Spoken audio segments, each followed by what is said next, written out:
Hi, my name is Alexandra Gillespie. I am a risk scholar this summer at Carnegie Mellon University, hailing from Colby College in Waterville, Maine. Today, I will be talking a bit about capacitive sensing for container and content classification and robotic pouring. Capacitance is the amount of electrical signaling held by an object at any given time. Therefore, capacitive sensing is the detection of an object within its electrical field. Capacitive sensing works so long as the object in its electrical field has a different dielectric constant than air. In the fields of healthcare and caregiving robotics, capacitive sensing has been mostly seen in situations that involve the human skin, because the human skin has an extremely high capacitance. This has taken the shape of applications ranging from cloth manipulations for dressing to assisted exoskeletons. Industrial settings, however, have seen capacitive sensors used for fluid detection, namely the height of fluid within massive industrial vats. Capacitive sensors are an attractive option for this due to their relative durability, seeing as they can be insulated and not be in direct contact with whatever substance they're measuring, and also because they're relatively affordable and easy to implement. The advantages to using capacitive sensing in the field of robotic pouring, namely in the classification of contents in containers, are threefold. First, the materials are accessible. Second, the materials are economical. Third, the model that we use for classification is extremely simple and can therefore be easily built upon to scale up contents in containers, to explore different contents, and to overall just see what capacitive sensors are capable of. Our gripper consists of two 3D printed panels, each mounted to one side of the Exarm 7's gripper attachment. Each panel houses 5 pieces of copper tape which connect directly to 5 different touch pins on the Arduino Teensy LC. These touch pins read in capacitance as the amount of time it takes for each sensor to go from its level of saturation down to its resting saturation. Each panel also houses a spring and a hinge, which allow the panels to contour to the individual shape of the containers used. Here is an example of the gripper's panels contouring to the shape of a plastic container. In order to eliminate any temporal or environmental variations that may occur in our data collection process, we collected data at a total of 4 different. After all of the sub-data sets undergo the same pre-processing, 3 of the 4 data sets are combined into one larger composite data set. Next, the data is split into training data and held-out test data, which is often also referred to as validation data. Next, we use the training data set to train the model. Once the model is fully trained, we test the model against the held-out test data, also known as the validation data. This gives us our held-out test accuracy.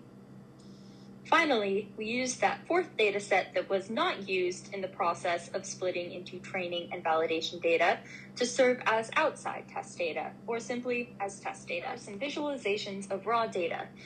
This consists of 2 iterations for 4 different container content combinations. That is, 2 containers crossed with 2 different contents.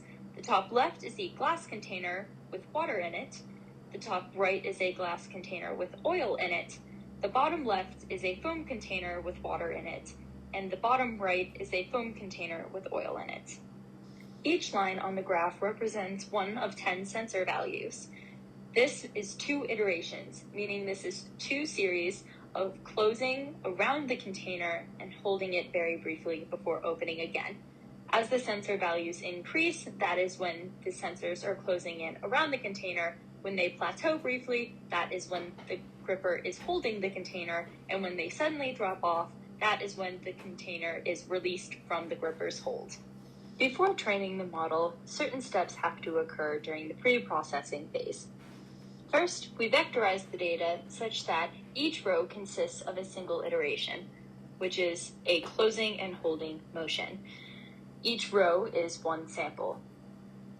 Because we are working with a total of 10 sensor values per observation and 200 observations per iteration, as our sensors measure at a frequency of 100 Hz and it takes approximately 2 seconds for the gripper to close and hold the container, there is a total of 2,000 features per iteration. Next, the data undergoes a basic feature extraction, where the maximum, the mean, and the median of each of the 10 sensors is extracted and used to be fed into the model. And finally, we use a scikit-learn min-max scaler in order to standardize the data. The model, much like everything else about this, is very simple. We use scikit-learn's k-fold to create our train and test splits. Remember that the model trains on 80% of datasets 1 through 3, tests on 20% of datasets 1 through 3, and then tests on all of dataset 4. So when we're using the k-fold train test split, it is responsible for only splitting datasets 1 through 3. Last, but certainly not least, we use scikit-learn's random forest in order to execute the model. Here's a very brief visual explaining what happens as we move through the model. So, first, the model is given a label attached to a combination of a content and a container. For example, A1 could refer to water in a plastic container. Next, the model would predict what the container and the content actually are. Let's say, for example, that the model accurately predicts that it is water in a plastic container. This means that not only does the model predict the correct combination, it predicts the individual container and the individual contents that it's working with. However, in a different situation, perhaps it only gets one of the two correct. Perhaps the model predicts that it's honey in a plastic container instead of water in a plastic container. This would mean that the model correctly predicts the container, but incorrectly predicts the contents. Then, let's say, in the separate situation, the model gets it completely wrong. The model thinks that it is honey in a glass container, when in reality it is water in a plastic container. This means that it got the container, the contents, and the combination all wrong. From a practical perspective, this means that we have 33% accuracy overall, 66% accuracy for the container, and 33% accuracy for the contents. Fortunately, our data is far better than the example data that I just gave.